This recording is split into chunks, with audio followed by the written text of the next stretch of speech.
Cara meningkatkan literasi belajar pada seorang pelajar menurut saya ada 3 cara. Yang pertama dengan membiasakan kegiatan literasi pada setiap kegiatan belajar mengajar. Yang kedua adalah mengadakan pojok baca di setiap kelas. Dan yang ketiga adalah problem solving di setiap kegiatan belajar mengajar. Pentingnya edukasi sejak dini dari pemerintah, orang tua maupun orang sekitar tentang pentingnya membaca buku dapat merubah pola pikir anak bahwa buku itu tidak semenyeramkan. Cara meningkatkan literasi masyarakat. Yang pertama, membiasakan kegiatan membaca pada anak-anak sejak dini. Karena tentunya generasi muda merupakan penentu maju mundurnya sebuah bangsa. Kedua, sosialisasi kepada orang tua bahwa keluarga memiliki peran yang utama dalam pendidikan literasi anak-anak sebagai pembangun negeri. Ketiga, membudayakan literasi membaca dan menulis di lingkungan sekolah.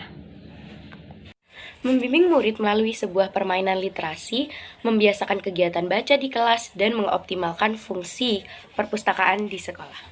Menurut saya sih, untuk cara meningkatkan literasi di Indonesia itu caranya cukup mudah.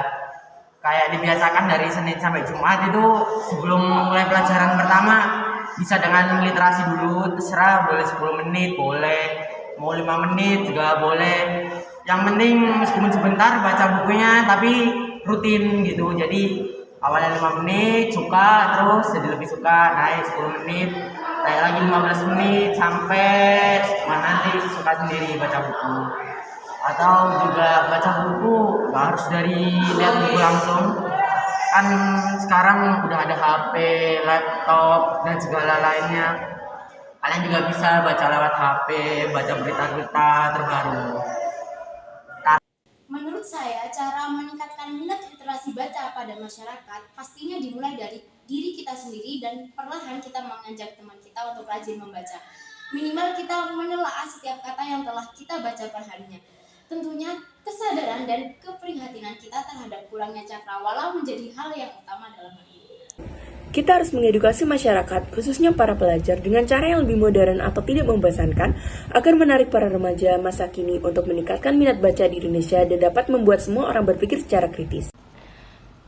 Kalau untuk cara meningkatkan literasi, itu mungkin kalau untuk pelajar-pelajar saat ini mungkin bisa selalu membiasakan kegiatan membaca literasi di sekolah atau di kelas, terus bisa membuat perpustakaan di kelas seperti pojok baca, terus diisi sama buku-buku yang sekiranya bermanfaat dan mengapresiasi siswa atau memberikan siswa itu hadiah kepada siswa yang rajin membaca buku.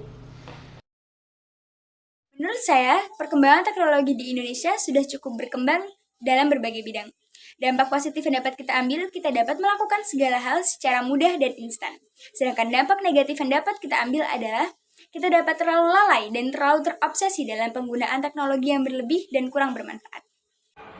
Baik, adanya perkembangan teknologi di Indonesia memiliki kelebihan juga kekurangan menurut saya.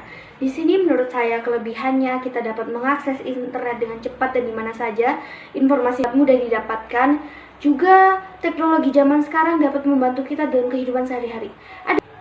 Adapun kekurangannya yaitu gosip-gosip dapat mudah sekali tersebar, adanya ancaman internet dan juga kurangnya bersosialisasi di masyarakat. Kelebihan dan kekurangan peradaban kemajuan teknologi di Indonesia. Sebagai negara yang cukup berkembang, Indonesia juga mengalami dampak dari perkembangan teknologi yang cukup pesat. Kelebihannya yaitu dipermudahnya kehidupan sehari-hari kita. Dan kekurangannya, marak terjadinya aksi kejahatan serta tersebarnya berita-berita bohong di internet. Kelebihannya adalah pekerjaan yang dapat dilakukan oleh satu orang menjadi lebih efektif dan efisien. Yang kedua, sistem pembelajaran dapat dilakukan secara online tanpa harus tatap muka. Kekurangannya adalah menurunnya sosialisasi antar manusia dan teknologi dapat menggantikan peran manusia. Menurut saya sih teknologi di negara Indonesia ya udah cukup berkembang pesat. Cuman kalau dari negara Asia yang lain masih tetap kalah lah. Bahkan dari Singapura sekalipun Indonesia tuh masih kalah. Dan untuk kelebihan dan kekurangan teknologi itu kembali lagi ke individualnya masing-masing. Kayak contohnya HP kan barang yang dibawa kemana-mana oleh setiap orang. Dan sekarang HP mah anak-anak, orang dewasa, orang tua itu udah bisa akses HP semua. Jadi kalau soal positif dan negatif sih tergantung lagi ke pengguna HP-nya. Semisal pengguna HP-nya itu ingin menggunakan HP-nya untuk hal-hal yang berdampak negatif, dampaknya kayak anak-anak kan sekarang jarang banget tuh yang diawasi sama ortunya waktu lagi buka HP. Mereka bisa aja akses situs judi, situs porno, dan film-film dewasa lain itu dengan sangat mudah. Alangkah baiknya orang tua itu ikut mengawasi gitu apa yang anak akses, apa yang anaknya itu buka-buka itu apa aja. Sedangkan untuk semisal pengguna HP-nya ini ingin menggunakan HP-nya untuk hal-hal yang positif, dampaknya ya kayak bisa baca berita yang sebenarnya itu cuman rilis di luar negeri aja, tapi kita itu tetap bisa baca dengan adanya HP ini. Habis itu juga bisa tahu info-info menarik terbaru yang lainnya. Ya masih banyak lagi, tapi kalau disebutin satu-satu bisa makan waktu. Tentunya kita sadari bersama bahwa perkembangan teknologi telah terjadi dengan amat sangat pesat. Seluruh informasi dari berbagai belahan dunia bisa kita dapatkan hanya dalam genggaman telepon saja. Jadi dunia seperti dalam genggaman. Kita juga bisa mendapatkan uang jika kita menggunakan media sosial atau hal teknologi selainnya jika kita menggunakan secara bijak. Tentunya hal ini juga berbalik drastis jika kita menggunakan perkembangan teknologi yang terjadi saat ini secara sembrono. Misalnya kita menonton situs yang tidak ramah atau kita mengolok-olok teman di sosial media.